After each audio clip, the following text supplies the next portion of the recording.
नमस्कार विद्यार्थी मित्रांनो, आपण जी मराठीची व्याकरण प्लस व्होकॅब्युलरी जी सिरीज सुरू केलेली आहे, त्यामधले पुढचा घटक आपण जे पाहणार आहोत ते म्हणजे प्रश्न आणि त्याचे स्पष्टीकरण. तर विद्यार्थी मित्रांनो, जर तुम्हाला हे जे क्वेश्चन आपण घेत आहोत ते क्वेश्चन जर तुम्हाला आवडले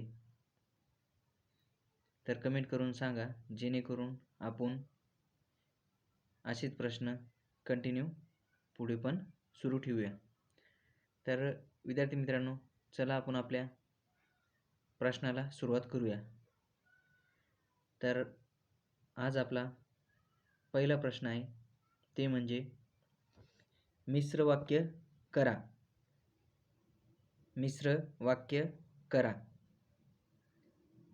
तर विद्यार्थी मित्रांनो, मिश्र वाक्य करा म्हणजे मला ताप आला आहे, मी शाळेत जाणार नाही.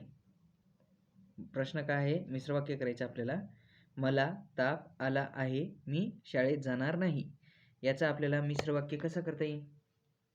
तर पर्याय आहेत. ताप असल्यावर शाळेत जाणे बंदच की. ताप आला आहे, मी शाळेत जाणार नाही. मी शाळेत जाणार नाही कारण मला ताप आला आहे. शाळेत जाणे बंद, ताप आहे. हे 4 पर्याय आहेत विद्यार्थी मित्रांनो. तर आपल्याला याच्यातून आपल्याला काय सांगायचे? आपल्याला सांगायचे मिश्र वाक्य सांगायचे. तर कोणतं मिश्र वाक्य आहे? याच्या 4 पर्यायापैकी कोणता मिश्र वाक्य आहे? तर यात मिश्र वाक्य आहे ते म्हणजे पर्याय क्रमांक 3. मी शाळेत जाणार नाही कारण मला ताप आला आहे. 2 वाक्य जोडण्यासाठी जे आपण शब्द वापरतो त्याला आपण काय म्हणतो? त्याला आपण म्हणतो उभयान्वयावे. त्यासाठी यामध्ये वरील 3 जे वाक्य आहेत त्यामध्ये ताप असल्यावर शाळेत जाणे बंदच की. तर हे सरळ वाक्य आहे, केवळ वाक्य आहे. काय आहे? केवळ वाक्य आहे, यानी साधे वाक्य आहे. आणि दुसरा वाक्य बी मध्ये काय आहे? ताप आला, मी शाळेत जाणार नाही. हे पण सरळ वाक्य आहे. हे पण काय आहे? केवळ वाक्य आहे. याच्यामध्ये पण कोणत्याही प्रकारचा उभयान्वय अवयव किंवा गुणत्वसूचक उभयान्वयाने जोडलेले वाक्य नाही. तर आणि पर्याय डी मध्ये पण काय आहे? शाळेत जाणे बंद, ताप आहे. शाळेत जाणे बंद, ताप आहे. हे वाक्य कोणता, याच्यातून कोणता बोध होतो? तर ह्याच्यामध्ये पण आपण म्हणू शकतो की केवळ वाक्य, केवळ वाक्याचा बोध होतो. केवळ वाक्य. कोणतं वाक्य? केवळ वाक्य. तर उत्तर काय आहे? मी शाळेत जाणार नाही कारण मला ताप आला आहे. हे वाक्याचे सरळ आपण म्हणू शकतो की उत्तर आहे. 2 वाक्य जोडण्यासाठी कारण हे उभयान्वयाने 2 वाक्य जोडलेले आहेत. यामध्ये तुम्हाला जर विचारलं, आता उदाहरणार्थ गुणत्वसूचक उभयान्वयाने जोडलेले वाक्य हे मिश्र वाक्य असते. गुणत्वसूचक उभयान्वयाने जोडलेले वाक्य हे मिश्र वाक्य असते. तर याचे गुणत्वसूचक उभयान्वय आहेत. कोणते? गुणत्वसूचक. तर त्यामध्ये त्यांचे 4 पर्याय पडतात, 4 उपप्रकार पडतात गुणत्वसूचकचे. गुणत्वसूचक तर 4 पर्याय पडतात. आता 4 पर्याय कोणते? तर 4 पर्याय जर विचारले तुम्हाला तर तुम्हाला सांगता आलं पाहिजे की एक म्हणजे स्वरूपबोधक. स्वरूपबोधक. दुसरा पर्याय म्हणजे दुसरा प्रकार ते म्हणजे उद्देशबोधक. तिसरा पर्याय म्हणजे तिसरा प्रकार ते म्हणजे कारणबोधक. कारणबोधक म्हणजे तुम्हाला जर उपप्रकार विचारलं, यामध्ये जर सरळ वाक्य आलं असतं की बाबा मी शाळेत जाणार नाही कारण मला ताप आला आहे, आणि याच्यामध्ये जर तुम्हाला पर्याय दिले असते की स्वरूपबोधक, उद्देशबोधक, कारणबोधक, आणि एक चौथा पर्याय दिला असता संकेतबोधक. चौथा पर्याय काय दिला असता? संकेतबोधक. तर तुम्हाला काय सांगता आलं पाहिजे? संकेतबोधक हे 4 पर्याय झाले. याच्यामध्ये तुम्हाला सांगता आलं पाहिजे की हे कारणबोधकचं वाक्य आहे. पण याच्यामध्ये तुम्हाला सरळ-सरळ काय विचारलंय की हे वाक्य मिश्र वाक्य करा. मिश्र वाक्य करण्यासाठी आपल्याला हे जे स्वरूपबोधक, उद्देशबोधक, कारणबोधक आणि संकेतबोधक या गुणोत्तरसूचक उभ्या नावाने जर 2 वाक्य जोडले गेले तर यांना आपण मिश्र वाक्य म्हणतो. आपल्याला करण्यासाठी काय सांगितलंय? मिश्र वाक्य. वरील जे 3 पर्याय आहेत त्या तिन्ही पर्यायामध्ये कोणत्याही उभ्या नावाने किंवा कोणत्याही प्रकारच्या आपण जे वाक्य 2 जोडण्यासाठी जे आपल्याला हे लागतो, उभ्या नावे लागतो, शब्द लागतात ते या तिन्ही पर्यायामध्ये नाही आहे वरच्या. जसे की का, आणि, व ह्याच्यासारखे जे शब्द असतात आणि वने जर शब्द जोडला तर आपण त्यांना मिश्र वाक्य म्हणू शकत नाही आहे. फक्त कारण जे स्वरूपबोधक, उद्देशबोधक आणि कारणबोधक आणि संकेतबोधक. आता तुम्हाला स्वरूप, उद्देश आणि कारण. कारणमध्ये कारण, का, की हे प्रत्यय येतात. संकेतमध्ये जर, तर ने वाक्य जर जोडले गेले तर आपण म्हणू शकतो की बाबा हे मिश्र वाक्य आहे. असेच जर प्रश्न आता पुढे पण प्रश्न येणार आहेत त्यामध्ये मी तुम्हाला अजून सविस्तरपणे समजून सांगणार आहे. तर विद्यार्थी मित्रांनो, आपला नेक्स्ट प्रश्न आहे ते म्हणजे पुढचा, नवरात्र या सामाजिक शब्दाचा विग्रह कसा होईल? नवरात्र या सामाजिक शब्दाचा विग्रह कसा होईल? तर पर्याय आहेत ते म्हणजे नवरात्रीचा समूह, नवरात्रीचा समूह, नऊ रात्रीचा समूह आणि रात्रोत्सव. तर हे 4 पर्याय आहेत. या 4 पर्यायापैकी तुम्हाला एक पर्याय सांगायचे की नवरात्र या सामासिक शब्दाचा विग्रह कसा होईल? तर या नवरात्र या सामासिक शब्दाचा विग्रह होतोय नऊ रात्रीचा समूह. नऊ रात्रीचा समूह असा याचा उत्तर होतो. नवरात्र या शब्दाचा विग्रह नऊ रात्रीचा समूह असा होतो. या शब्दाचा विग्रह काय कसा होतो? या शब्दाचा विग्रह कसा होतो? तर या शब्दाचा विग्रह असा होतो, नऊ रात्रीचा समूह असा याचा विग्रह होतो. तर सामाजिक शब्दात पहिले पद हे संख्या असेल तर तो द्विगु समास असतो. आपल्याला जर मी तुम्हाला काय सांगितले की सामाजिक शब्दात जर पहिले पद हे संख्या असेल, पहिले पद काय असेल? पहिले पद संख्या असेल तर कोणता समास होतो?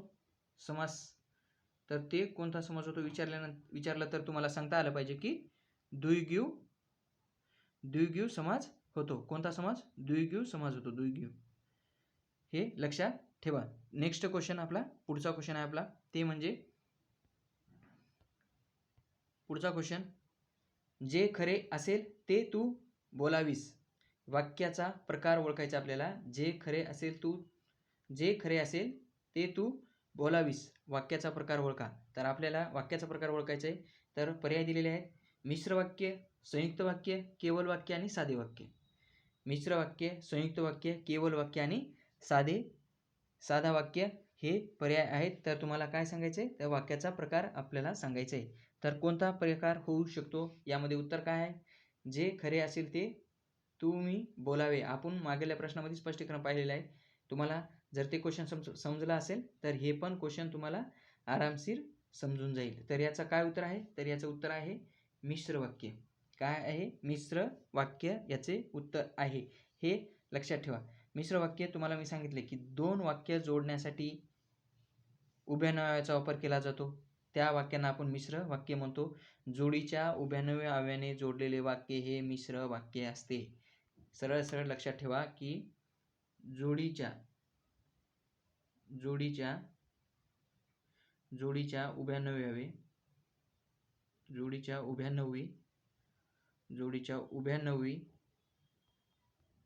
अवयवाने जोडलेले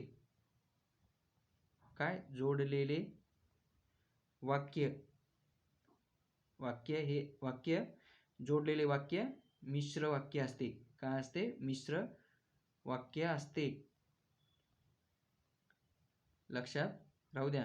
हे मी ठळक सांगितले की जोडीच्या उभ्यान्वयी अव्याने जोडलेले वाक्य हे मिश्र वाक्य असते, हे लक्षात ठेवा.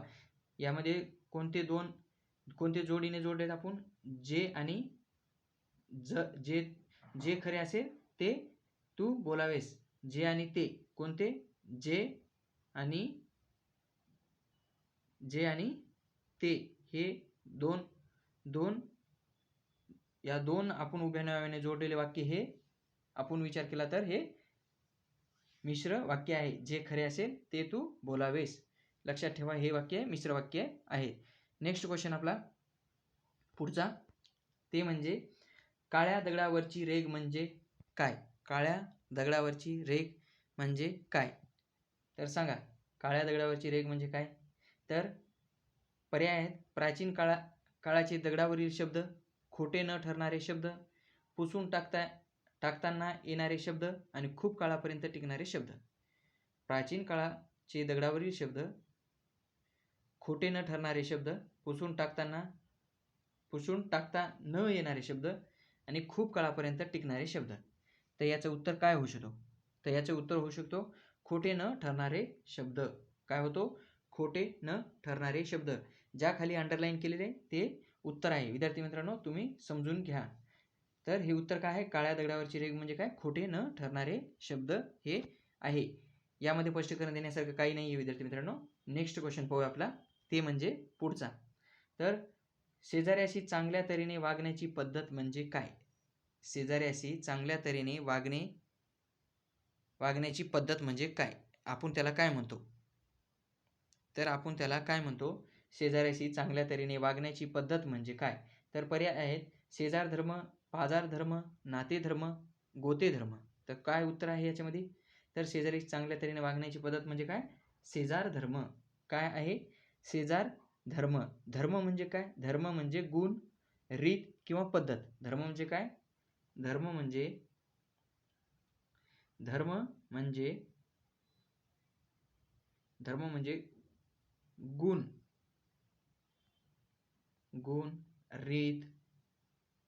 गुण, रीत किंवा काय? पद्धत. याला आपण काय म्हणतो? धर्म.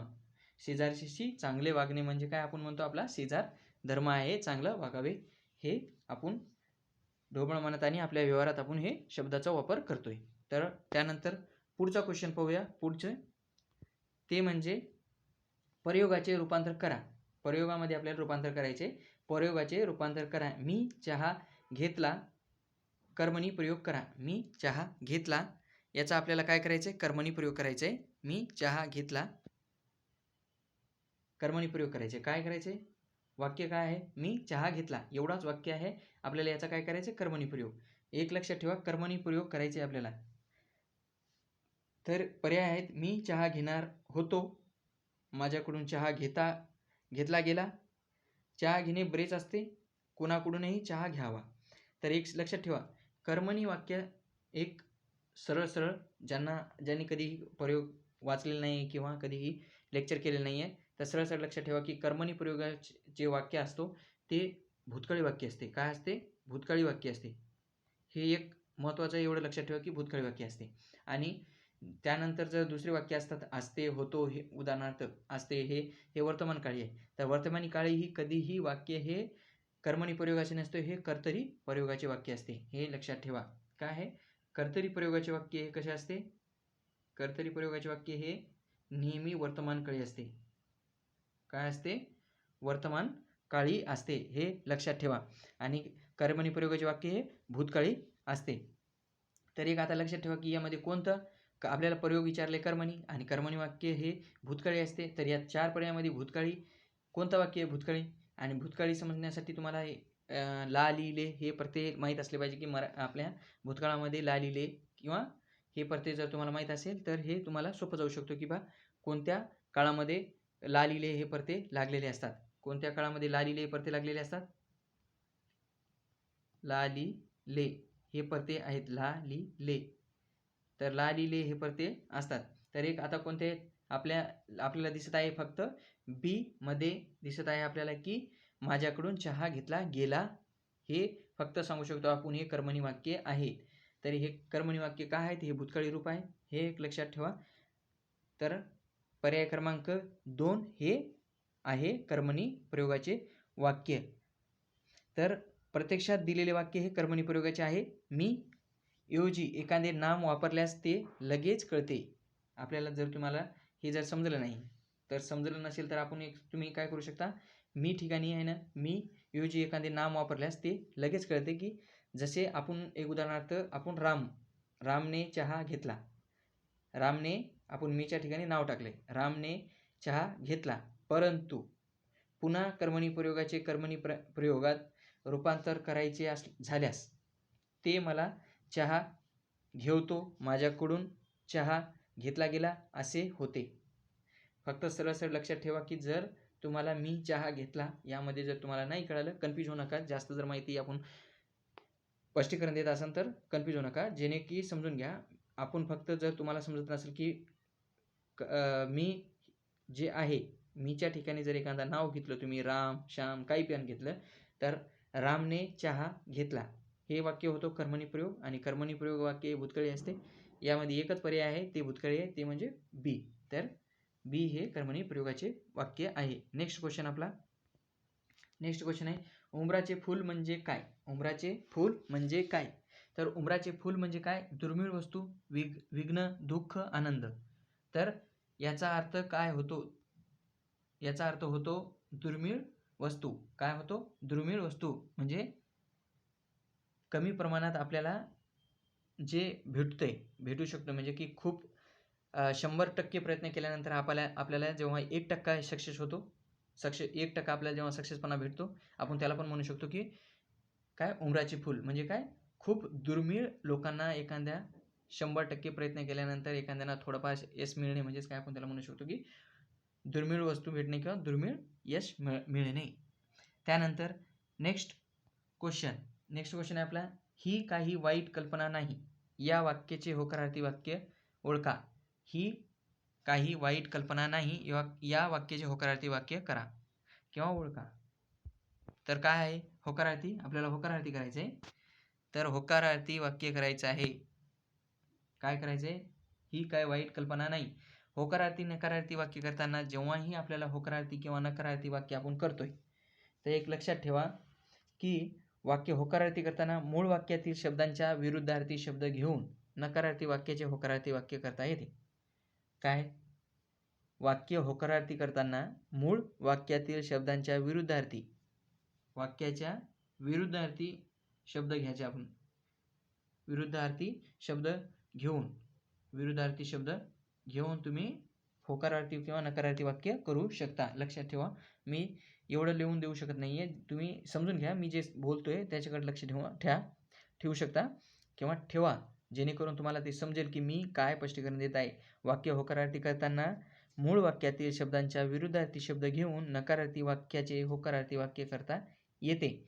तर यामध्ये 4 पर्याय दिलेले आहेत आपल्याला. ही काय वाईट कल्पना नाही. कल्पनेला बरे म्हटले पाहिजे. यामध्ये कोणताही शब्द तुम्हाला विरुद्धार्थी दिसत आहे का? कल्पनेला बरे म्हटले पाहिजे. कल्पना सदैव बरी असते. कल्पना नाही, वाईट नाही. ही कल्पना बऱ्यापैकी आहे. तर ही काय वाईट कल्पना नाही. वाईट या शब्दाच्या विरुद्धार्थी जर विचार केला तर काय होतो?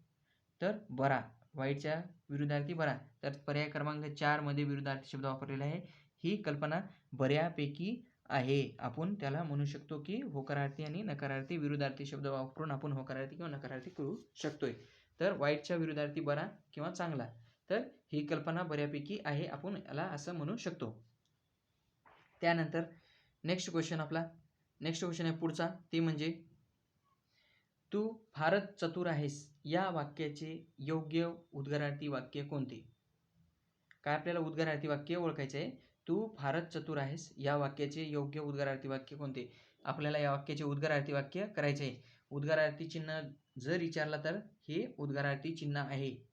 काय? वरी रेस आणि खाली टिंब हे दिले जातं, त्याला आपण उद्गारार्थी चिन्ह म्हणू शकतो. क्वेश्चन येऊ शकतो एखाद्या वेळेस की बाबा उद्गारार्थी चिन्ह कोणता? तर लक्षात ठेवा. तर एक आपल्याला वाक्यात विचारले की उद्गारार्थी वाक्य कोणता? तर कोणता आहे? तर एक लक्षात ठेवा, तू फार चतुर आहेस, किती चतुर आहेस तू, छान चतुर आहेस तू, फार चतुर आहेस तू. यामध्ये आपल्याला उद्गारार्थी वाक्य ओळखायचे आहे. यामध्ये आपल्याला उद्गारार्थी वाक्य कोणतं आहे? किती चतुर आहेस तू, किती चतुर आहेस तू हे वाक्य आहे. होकार उद्गारार्थी वाक्य आहे. विधानार्थी वाक्याचे होकारार्थी आपण याला जर स्पष्टीकरण द्यायचे म्हटलं ना तर लक्षात ठेवा, विधानार्थी वाक्याचे उद्गारार्थी वाक्य करताना तीव्र भावना व्यक्त करणारे शब्द वापरून शेवटी उद्गारवाचक चिन्ह द्यावे. काय? विधानार्थी वाक्याचे उद्गारार्थी वाक्य करताना तीव्र भावनेला व्यक्त करणारे शब्द वापरून शेवटी उद्गारवाचक चिन्ह द्यावे.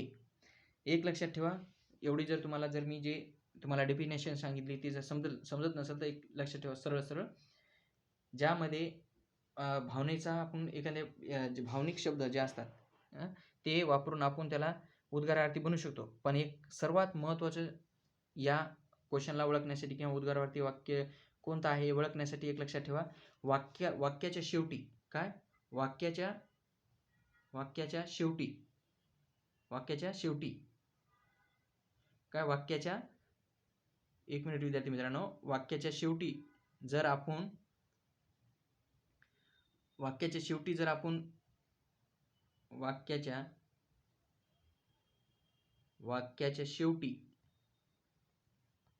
उद्गारवाचक चिन्ह जर दिलेले असेल, काय? उद्गारवाचक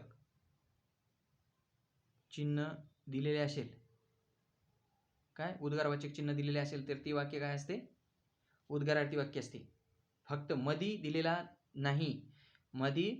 नाहीये. मी काय म्हणत आहे? मधी नाही, शेवटी, फक्त वाक्याच्या शेवटीच जर उद्गारवाचक चिन्ह असेल तरच आपण त्याला म्हणू शकतो उद्गारार्थी वाक्य. हे लक्षात ठेवा, हे मधी आहे, इथे पण मधी आहे आणि इथे पण मधी आहे, वाक्याच्या शेवटी पाहिजे, हे एक लक्षात ठेवा, शॉर्टकट. त्यानंतर नेक्स्ट क्वेश्चन आहे ते म्हणजे खालील वाक्यासाठी पुढीलपैकी कोणता शब्द योग्य पर्याय ठरेल? खालील वाक्यखंडासाठी पुढीलपैकी कोणता शब्द योग्य पर्याय ठरेल? जिंकण्याची दुर्दम्य इच्छा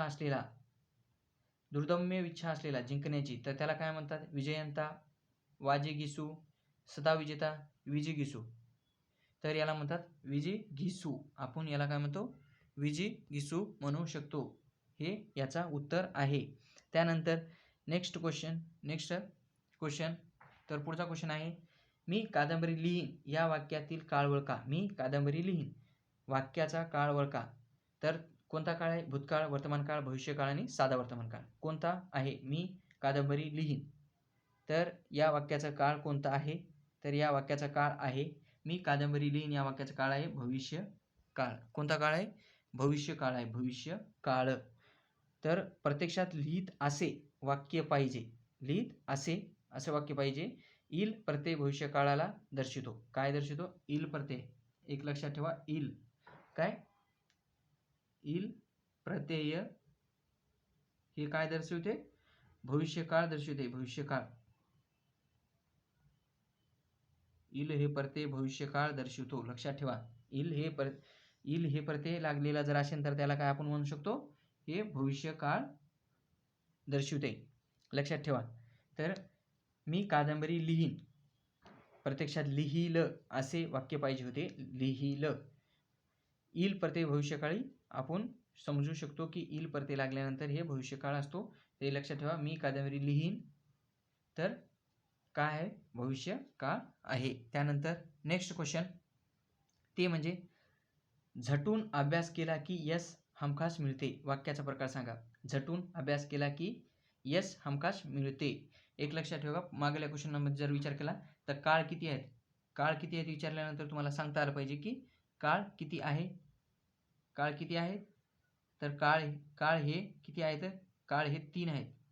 किती प्रकार आहेत काळाचे? किती आहेत? 3 प्रकार आहेत काळाचे. हे एक लक्षात ठेवा. कोणते? भूतकाळ, भविष्यकाळ किंवा भूतकाळ, वर्तमान काळ किंवा भविष्यकाळ. वर्तमान काळ, भूतकाळ, भविष्यकाळ काहीही करू शकता तुम्ही. लक्षात ठेवा, वर्तमान काळ, भूतकाळ आणि भविष्यकाळ हे 3 प्रकार आहेत. त्यानंतर नेक्स्ट क्वेश्चन, तर आपला नेक्स्ट क्वेश्चन आहे ते झटून अभ्यास केला की यश हमखास मिळते. वाक्याचा प्रकार सांगा. झटून अभ्यास केला की यश हमखास मिळते वाक्याचा प्रकार काय आहे? केवळ वाक्य, संयुक्त वाक्य, भविष्यकाळ, साधा वर्तमानकाळ. तर काय आहे क्वेश्चनाचा प्रकार सांगायचा आपल्याला. झटून अभ्यास केला की यश हमखास मिळते. तर काय आहे? हे संयुक्त वाक्य आहे. काय आहे? संयुक्त वाक्य आहे. लक्षात ठेवा, संयुक्त वाक्य आहे. काय आहे संयुक्त वाक्य? झटून अभ्यास केला की, हे की जे आहे याने दोन वाक्य जोडलेले आहेत. दोन वाक्य जोडले गेलेले आहेत. तर एक लक्षात ठेवा की समुच्चय, विकल्प, न्यूनत्व. आता समुच्चय बोधक आणि विकल्प बोधक, न्यूनत्व बोधक, परिणाम बोधक या उभ्यानुवी अव्ययाने जोडलेले वाक्य हे संयुक्त वाक्य असते. काय? समुच्चय बोधक, एक मिनिट, समुच्चय बोधक, समुच्चय बोधक, समुच्चय बोधक, विकल्प बोधक, समुच्चय बोधक, विकल्प बोधक, त्यानंतर न्यूनत्व बोधक, न्यूनत्व बोधक, त्यानंतर शेवटचा परिणाम बोधक. परिणाम बोधक या चारनं जर जोडलेले वाक्य हे या वाक्याच्या प्रत्ययाने किंवा या वाक्याने जोडलेले वाक्य हे काय असते? हे संयुक्त वाक्य. काय असते? संयुक्त वाक्य असते. संयुक्त वाक्य समुच्चय बोधक, विकल्प बोधक, न्यूनत्व बोधक आणि परिणाम बोधक यांनी जोडलेले वाक्य काय असते? हे समुच्चय, हे संयुक्त वाक्य असते. काय असते? संयुक्त वाक्य असते. हे लक्षात ठेवा.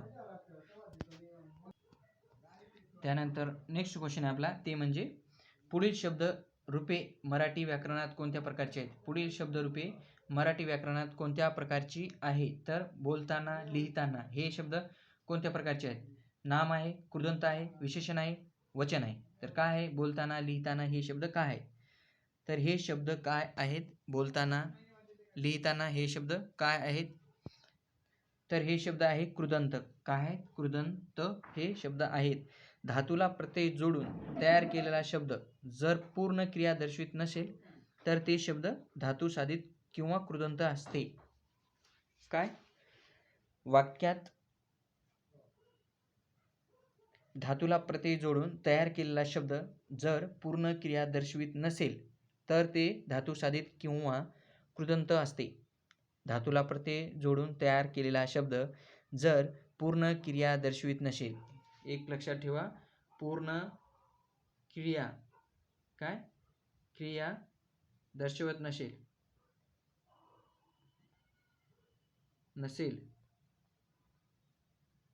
तर त्याला काय म्हणतात? त्याला म्हणतात कृदंत किंवा धातू साधित असे म्हणतात. हे एक लक्षात ठेवा. त्यानंतर पुढचा क्वेश्चन ते म्हणजे आपला आरती सुरू झाल्यावर घंटानाद सुरू झाला या वाक्याचा प्रकार ओळखा. आरती सुरू झाल्यावर घंटानाद सुरू झाला या वाक्याचा प्रकार ओळखा. संयुक्त वाक्य, मिश्र वाक्य, विधानार्थी वाक्य आणि केवळ वाक्य. तर काय आहे?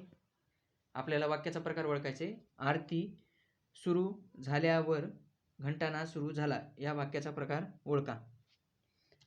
तर या वाक्याचा प्रकार आहे संयुक्त वाक्य, मिश्र वाक्य, विधानार्थी वाक्य, केवळ वाक्य. तर काय आहे?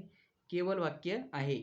आरती सुरू झाल्यावर यामध्ये कोणत्याही संयुक्त वाक्य किंवा उभ्या अव्ययाने कोणत्याही वाक्य जोडलेलं नाही आहे. हे वाक्य कोणत्याही उभ्या अव्ययाने जोडलेलं नाही. उदाहरणार्थ संयुक्त किंवा मिश्र किंवा या कोणत्याही प्रकारच्या उभ्या अव्ययाने वाक्य जोडलेले नाही आहे. सरळ सरळ वाक्य दिलेलं आहे की आरती सुरू झाल्यावर घंटानाद सुरू झाला. तर हे काय? केवळ वाक्य. केवळ वाक्य म्हणजे काय? एक प्रकारचं साधं वाक्य. वाक्यात एकच कर्ता व एकच क्रियापद असेल तर ते वाक्य काय असते? केवळ वाक्य असते. काय असते? एक लक्षात ठेवा, वाक्यात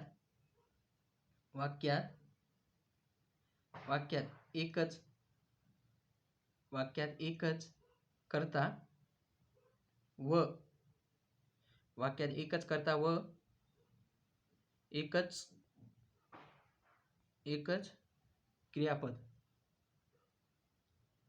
क्रियापद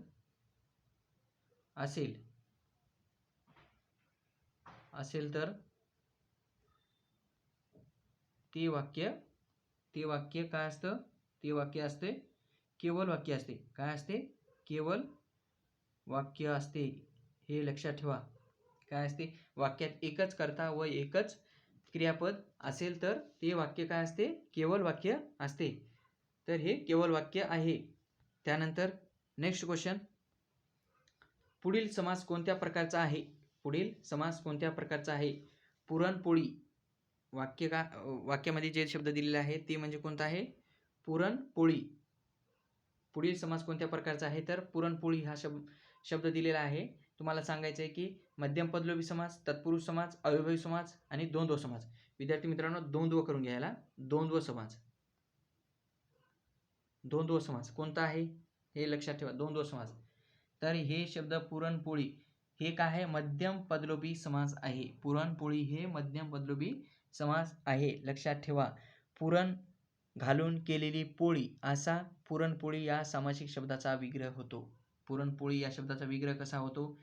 याचा विग्रह कसा होतो? विग्रह जर विचारला तर काय विग्रह कसा होतो? तर विग्रह लक्षात ठेवा. तर काय होतं विग्रह? या शब्दाचा विग्रह होतो पुरण घालून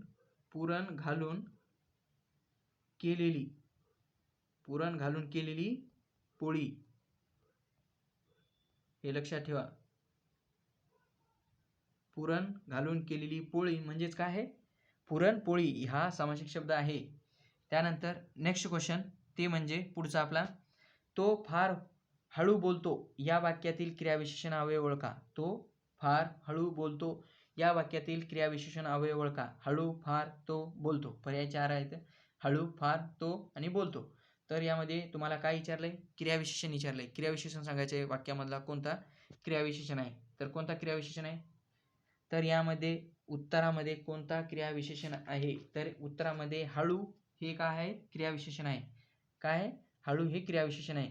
क्रियापदाबद्दल अधिक माहिती सांगणारा व लिंग, वचन, विभक्तीमुळे न बदलणारा शब्द क्रियाविशेषण अवयव असतो. काय? क्रियापदाबद्दल अधिक माहिती सांगणारा व लिंग, वचन, वचन, लिंग, वचन, विभक्तीमुळे न बदलणारा शब्द क्रियाविशेषण अवयव असतो. डबल पहा, मी माहिती सांगताय ते लक्षात द्या की क्रियापदाबद्दल अधिक माहिती सांगणारा व लिंग, वचन, विभक्तीमुळे न बदलणारा. विभक्तीमुळे लिंग, वचन, विभक्तीमुळे न बदलणारा. काय? शॉर्टकटमध्ये लिहून घ्या. लिंग, वचन व विभक्ती या तिन्हीमुळे बदलत नाहीये. हे बदलत नाही हे लक्षात ठेवा. काय? हे लिंग, वचन, विभक्तीनुसार बदलत नाही. क्रियाविशेषण अवयव हे लिंग, वचन, विभक्तीनुसार बदलत नाही. त्याला आपण क्रियाविशेषण अवयव म्हणतो. क्रियापदाबद्दल अधिक माहिती सांगणारा व लिंग, वचन, विभक्तीमुळे न बदलणारा शब्द म्हणजे काय? क्रियाविशेषण अवयव आहे. हे लक्षात ठेवा. त्यानंतर नेक्स्ट क्वेश्चन ते म्हणजे पुढचा क्वेश्चन आहे आपला, तानाजी लढत होता आणि तो पडला हे वाक्य कोणत्या प्रकारचे आहे? तानाजी लढत होता आणि तो पडला हे वाक्य कोणत्या प्रकारचे आहे? तर हे वाक्य कोणत्या प्रकारचे आहे? पर्याय आहेत 4. संयुक्त वाक्य, मिश्र वाक्य, केवल वाक्य आणि साधे वाक्य. तानाजी लढत होता आणि तो पडला हे वाक्य कोणत्या प्रकारचे आहे? तर काय आहे? लक्षात ठेवा. वाक्य कशाने जोडलेलं आहे? अन्नीने वाक्य जोडलेलं आहे. आता हे वाक्य कशाचे आहे? हे वाक्य आहे संयुक्त वाक्य आहे. संयुक्त वाक्य आहे. काय आहे? संयुक्त वाक्य आहे. हे लक्षात ठेवा. समुच्चय बोधक, विकल्प बोधक, न्यूनत्व बोधक, परिणाम बोधक या उभ्याने यावेने जोडलेले वाक्य हे संयुक्त वाक्य असते. लक्षात ठेवा. मी काय म्हणलं? समुच्चय बोधक. मी बार बार लिहून देत आहे, तुम्हाला समजेल, जेणे की मी पुन्हा पुन्हा लिहिल्यानंतर तुम्हाला लक्षात राहील म्हणून मी लिहित आहे. समुच्चय बोधक, विकल्प बोधक, समुच्चय बोधक, विकल्प बोधक, न्यूनत्व बोधक, त्यानंतर काय? परिणाम बोधक. हे या चारीने जोडलेले वाक्य काय असतं? याने हे जे वाक्य आहे समुच्चय बोधक, विकल्प बोधक, न्यूनत्व बोधक यांनी जे या चारीमध्ये जे प्रत्यय येतात त्या प्रत्यय किंवा यामध्ये जे शब्द येतात, या चारमध्ये जे शब्द येतात त्या शब्दांनी जर एखादा वाक्य जोडलं गेलं त्याला आपण काय म्हणतो? त्याला म्हणतो आपण संयुक्त वाक्य म्हणतो. संयुक्त वाक्य म्हणतो. हे लक्षात ठेवा. काय म्हणतो आपण याला? संयुक्त वाक्य म्हणतो.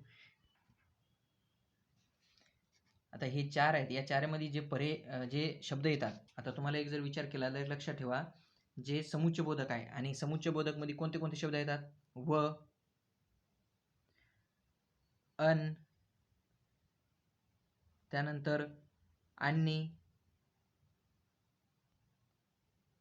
त्यानंतर न,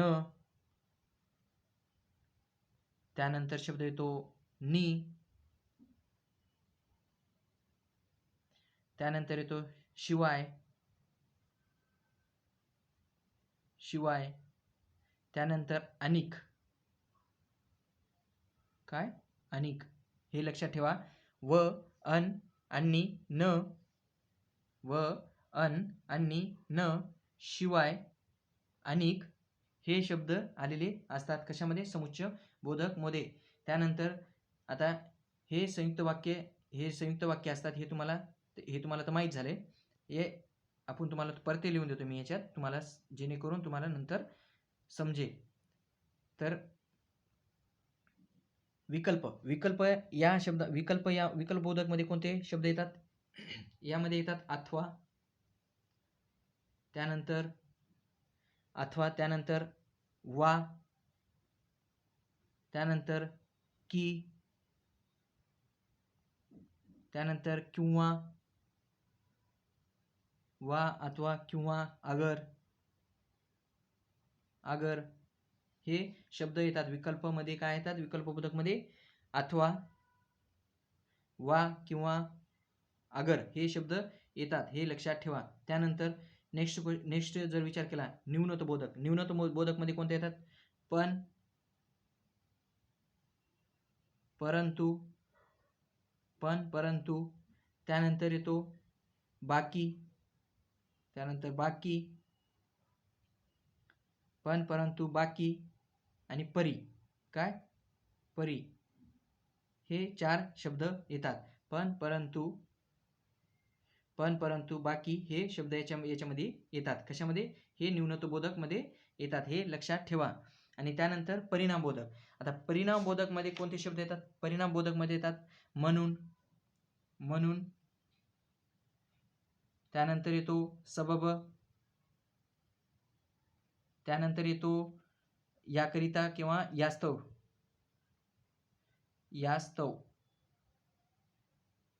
यास्तव, हे शब्द येतात. यामध्ये तेव्हा, तस्मात, की हे शब्द पण सुद्धा येतात, हे लक्षात ठेवा.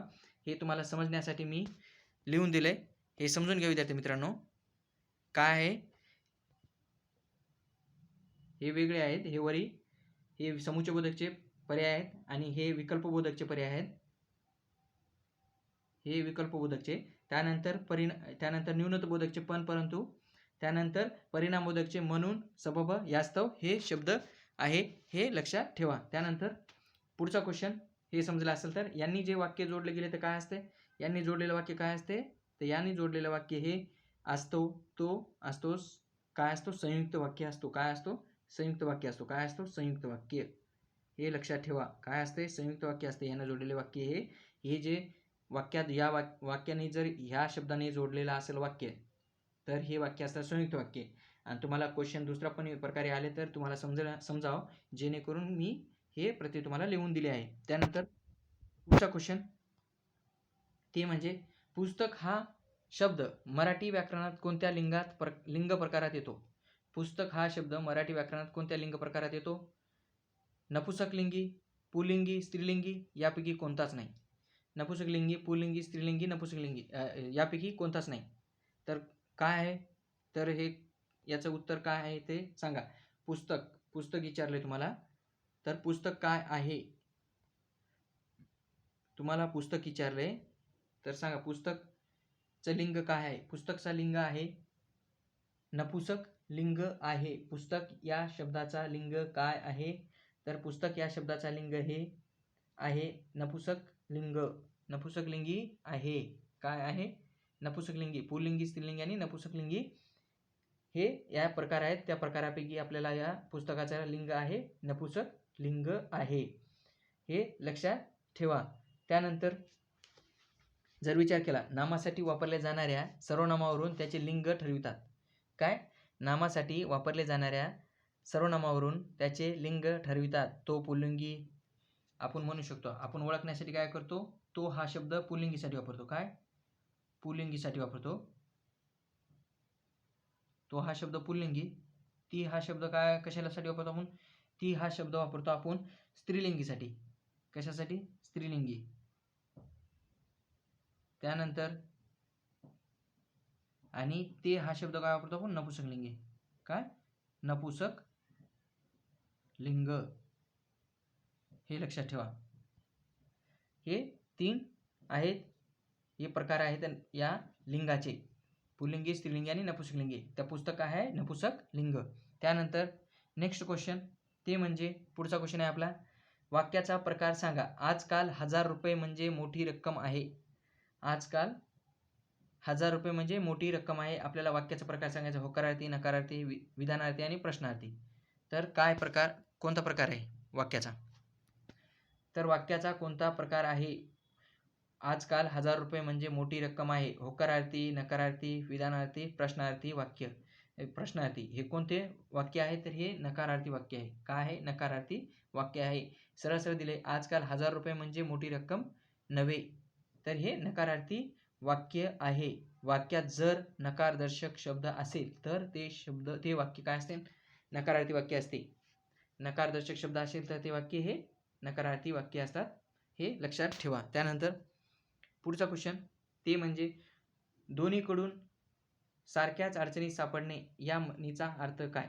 दोन्हीकडून सारख्याच अडचणीत सापडणे या म्हणीचा अर्थ काय, इकडे आड तिकडे वीर, इकडे वार तिकडे झरा, इकडे वारा तिकडे झरा, इकडे नदी तिकडे समुद्र, दुष्काळात 13वा महिना. तर काय अर्थ होतो, दोन्हीकडून सारख्याच अडचणीत सापडणे म्हणजे काय, इकडे आड तिकडे वीर. याचा अर्थ होतो, काय होतो याचा अर्थ, तर याचा अर्थ होतो इकडे आड तिकडे वीर, हे याचा अर्थ होतो. म्हणजे काय, दोन्हीकडून सारख्याच अडचणीत सापडणे याचा अर्थ होतो इकडे आड तिकडे वीर. त्यानंतर नेक्स्ट क्वेश्चन, पुढीलपैकी शुद्ध शब्द ओळखा. नागपूर, तारापूर, संबळपूर आणि पालमपूर. तर यामध्ये कोणता शब्द आहे योग्य शब्द आहे नागपूर. काय आहे, नागपूर हे शब्द योग्य आहे. नागपूर का आहे नागपूर हे शब्द, तर हे शब्द का आहे बरोबर, तर हे शब्द आहे ग्रामवाचक शब्द. लक्षात ठेवा, ग्रामवाचक शब्द हे कधीही दीर्घ असतो. जे ग्रामवाचक मध्ये जे शब्द असतो पूर हा शब्द जे असतो ते हे लक्षात ठेवा. 1 मिनिट विद्यार्थी मित्रांनो, मी तुम्हाला पूर्ण लिहून देतोय. जे ग्रामवाचक शब्द असतो, काय ग्रामवाचक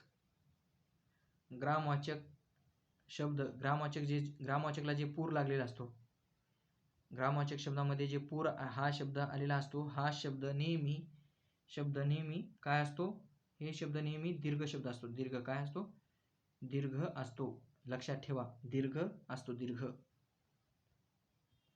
काय असतो, दीर्घ असतो, हे लक्षात ठेवा. त्यानंतर पुढचा शब्द, तर दीर्घ कोणत्यामध्ये, फक्त नागपूरमध्ये आहे. पुढचा शब्द ते म्हणजे आपला पुढचा शब्द आहे आसपास. हे कोणत्या प्रकारचे क्रियाविशेषण आहे, आसपास हे कोणत्या प्रकारचे क्रियाविशेषण आहे, संख्यावाचक, कालवाचक, परिणामवाचक आणि स्थूलवाचक. तर कोणता प्रकार आहे, तर हे स्थूलवाचक आहे. काय आहे, स्थूलवाचक शब्द आहे. काय आहे, स्थूलवाचक शब्द आहे. हे आसपास हे शब्द काय आहे, स्थूलवाचक शब्द आहे. हा प्रश्न संदिग्ध आहे विचार केला तर, कारण आसपास हा शब्द स्थलवाचक व कालवाचक अशा दोन्ही प्रकारात वापरता येतो. काय, आसपास हा शब्द स्थलवाचक आणि कालवाचक या दोन्ही प्रकारात वापरता येतो, पण आयोगाने या शब्दाचं उत्तर आपल्याला स्थलवाचक दिलेले आहे, म्हणून आपण स्थलवाचक लक्षात ठेवा. त्यानंतर नेक्स्ट क्वेश्चन, तर नेक्स्ट क्वेश्चन आहे, वाक्यात आश्चर्य, आनंद, खेद अशा मनोधैर्याचा उल्लेख येतो तेव्हा वाक्याच्या शेवटी कोणते चिन्ह येतात. सरळ सरळ वाक्य लक्षात ठेवा की वाक्यात जर आश्चर्य, आनंद, खेद हे शब्द आले वाक्यात, तर आपण त्याला कोणते चिन्ह द्यावे. उद्गारवाचक चिन्ह, प्रश्नचिन्ह, स्वल्पविराम, पूर्णविराम. तुम्हाला मी याच्या मागेच आपण एक क्वेश्चन घेतला होता, त्यामध्ये सांगितलं होतं की जर भावनिक शब्द असेल तर आपण त्याला काय म्हणतो, उद्गारवाचक म्हणतो. तर हे आश्चर्य, आनंद, खेद हे काय भावनिक शब्द आहे. तर हे काय आहे, तर हे शब्द कोणता आहे, याचा कोणता प्रकार होतो, तर हे होतो उद्गारवाचक शब्द होतो, हे लक्षात ठेवा. त्यानंतर पुढचा शब्द आहे, पुढचा वाक्य आपला पुढचा प्रश्न आहे, ते म्हणजे पुढचा प्रश्न, दाम करी काम अधोरेखित शब्दाचा प्रकार ओळखा. तर दाम करी काम अंडरलाईन कशाखाली आहे, तर दाम खाली अंडरलाईन आहे, तर त्याचा ओळखा आपल्याला. दाम म्हणजे काय आहे, तर दाम हे दमा, पैसा, दागिने, कपडे. तर काय आहे, दमा, पैसा, दागिने, कपडे. तर दाम करी काम अधोरेखित शब्दाचा अर्थ होतो, तर काय होतो, पैसा असा याचा अर्थ होतो. काय होतो, तर याचा अर्थ होतो पैसा. काय होतो, पैसा.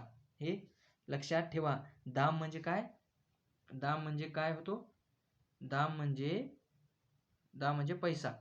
काय, पैसा. हे लक्षात ठेवा. दाम म्हणजे पैसा असा होतो. त्यानंतर नेक्स्ट क्वेश्चन, ते म्हणजे पुढील वाक्यातील आघातरहित जोडाक्षर ओळखा. ची वी जोशी यांचे चिमणरावांचे चराट हे विनोदी पुस्तक आहे. या वाक्यातील आघातरहित शब्द ओळखायचे आपल्याला. आघातरहित शब्दाला आपण क्वेश्चन मध्ये विचारले की आघातरहित शब्द विचारले, आघातरहित जोडाक्षर ओळखायचे आपल्याला. ची वी जोशी यांचे चिमणरावांचे चराट हे विनोदी पुस्तक आहे. तर विनोदी पुस्तक, चराट, चिमणरावांचे विनोदी. तर काय आहे, तर यामध्ये या वाक्याचं उत्तर काय आहे, तर या वाक्याचे उत्तर हे चराट आहे. चराट. काय आहे, चराट. त्यानंतर नेक्स्ट क्वेश्चन आपला पुढचा, ते म्हणजे अतिशय सुंदर देखणी वस्तू असे ताजमहालांचे वर्णन करता येईल. या वाक्यातील अधोरेखित शब्दासाठी एक शब्द निवडा. अतिशय सुंदर देखणी वास्तू असे ताजमहालांचे वर्णन करता येईल. या वाक्यातील अधोरेखित शब्दासाठी एक शब्द ओळखा. तर अंडरलाईन केलेली आहे, तर ती अंडरलाईन कशाखाली आहे, तर अंडरलाईन आहे, ती अंडरलाईन आहे सुंदर देखणी. सुंदर देखणी या खाली अंडरलाईन आहे. सुंदर देखणी या शब्दाखाली अंडरलाईन आहे. तर तुम्हाला त्याचं सांगायचं आहे त्या शब्दासाठी कोणता, त्याच्या जागी तुम्ही त्या शब्दासाठी कोणता शब्द वापरू शकाल. तर त्या शब्दासाठी आपण वापरू शकतो अप्रतिम. काय आहे, ती अप्रतिम आहे. सुंदर देखणी. सुंदर देखणी शब्दासाठी अप्रतिम हा शब्द वापरू शकतोय आपण. त्यानंतर पुढचा क्वेश्चन आहे, ते म्हणजे दारू पिणे वाईट आहे या वाक्याचा प्रकार ओळखा. दारू पिणे वाईट आहे या वाक्याचा प्रकार ओळखा. केवळ वाक्य, संयुक्त वाक्य, मिश्र वाक्य, मिश्र संयुक्त. काय आहे, दारू पिणे वाईट आहे हे वाक्य काय आहे, हे वाक्य आहे केवळ वाक्य आहे. केवळ वाक्य. काय आहे, केवळ वाक्य आहे. यामध्ये ना एकच क्रिया असणारे वाक्य केवळ वाक्य असते. एकच करता एकच क्रियापद असणे याला आपण केवळ वाक्य असे पण म्हणतो. यामध्ये एकच काय असतो, एकच क्रिया असणारे वाक्य हे केवळ वाक्य असते. त्यानंतर पुढचा क्वेश्चन आपला, ते म्हणजे रक्षणाची काळजी वाहणे या वाक्याचा वाक्यप्रचार ओळखा. रक्षणाची काळजी वाहणे या वाक्याचा वाक्यप्रचार ओळखा. हात मिळवणी करणे, योग्यक्षेम चालवणे, कलम होणे, पाळण्यात जोजावणे आहे. हे आपल्याला मिस्टेक झाली आहे, टाईप झालं नाही आहे, हे समजून घ्या. जोजावणे. काय आहे, जोजावणे. तर काय उत्तर आहे, रक्षणाची काळजी वाहणे याचं उत्तर काय आहे, याचं उत्तर आहे ते म्हणजे योग्यक्षम चालवणे. काय आहे, योग्यक्षम चालवणे. हात मिळवणी करणे म्हणजे काय, संबंध जोडणे. हात मिळवणी करणे याचा अर्थ काय होतो, संबंध जोडणे होतो. आणि जर पुढचं विचार जर केला तुम्ही, कलम होणे. कलम होणे म्हणजे काय, कापून टाकणे. कलम होणे म्हणजे काय, कापून टाकणे. आणि पाळण्यात जोजावणे म्हणजे काय, काळजीने वाढविणे. पाळण्यात जोजावणे म्हणजे काय, काळजीने वाढविणे असा होतो. तर विद्यार्थी मित्रांनो, आज आपण जवळपास 30 प्रश्न पाहिलेत. आणि जर हे क्वेश्चन जर तुम्हाला समजत असन, मी जे लेक्चर घेतोय आणि ते तुम्हाला कळत असन, तर विद्यार्थी मित्रांनो आपल्या लेक्चरला शेअर करा तुमच्या मित्राला, जेणेकरून तुम्ही मला सपोर्ट केलं तर मी तुम्हाला या जे आपण क्वेश्चन घेत आहोत त्या क्वेश्चनसारखेच क्वेश्चन परत आपण ही सिरीज सुरू ठेवण्यासाठी मला चांगला सपोर्ट केल्यामुळं मी ही सिरीज कंटिन्यू पुढे पण ठेवेल. तर हे क्वेश्चन तुम्हाला आवडले असेल तर आपल्या चॅनलला लाईक, शेअर करा. तर विद्यार्थी मित्रांनो, तर आज आपण इथेच थांबूया. आपल्या या टॉपिकमध्ये आपण जे क्वेश्चन पाहिले हे तुम्ही परत पहा, जेणेकरून तुम्हाला जिथे कुठे प्रॉब्लेम आला असेल ते तुम्हाला समजून जाईल. तर विद्यार्थी मित्रांनो, धन्यवाद.